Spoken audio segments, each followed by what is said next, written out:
In the tranquility of the French summerscape of 1940, the peaceful facade was shattered as the German war machine roared into action. Beyond the verdant forests of Ardennes, panzer divisions carved a path of destruction, circumventing France's formidable Maginot Line and outmaneuvering its stalwart defenders. Within weeks, France's fate seemed sealed, and in 6, a white flag signified an uncertain future. But surrender wasn't the end. It was a bitter commencement. The French soldiers, already wearied by the ghosts of the Great War, many soldiers advanced in years, some well into their 40s and diverse ranks bolstered by colonial troops from Africa, found themselves arrayed against an epical tide. Mobilizing over 4.5 million men, only a portion stood ready within mainland France. Arrayed along the northern territories manning the legendary Maginot Line, they would grapple with tedium and claustrophobia, unaware of the imminent storm. The idleness of the French garrisons splintered under the cacophony of blitzkrieg. Despite their formidable tanks and equal numbers, the French were unprepared for the maelstrom of modern warfare, their doctrine mired in past conflicts. Bravery was met with disarrayed collapse.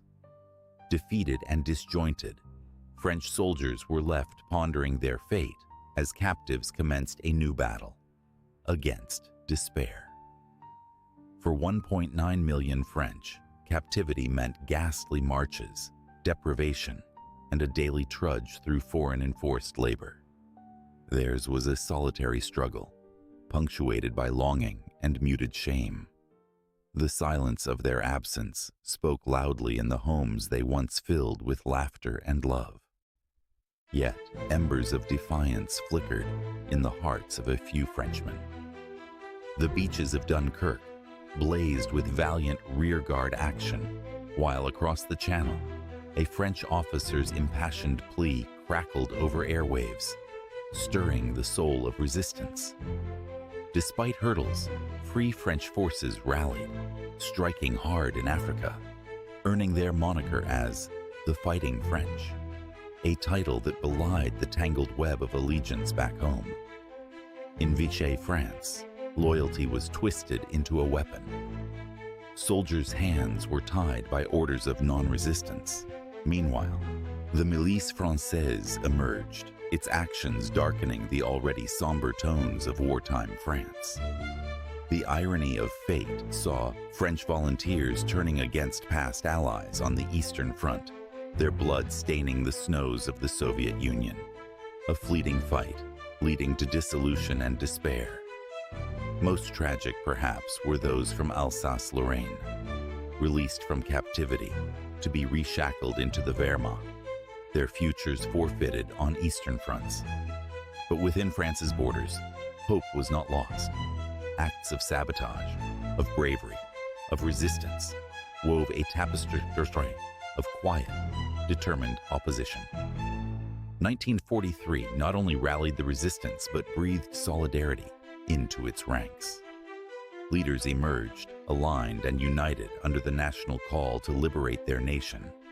And by 1944, the resistance became an instrumental force, shadowing the footsteps of Allied invaders. Unto the beaches and through the fields, free French soldiers marched alongside their liberators.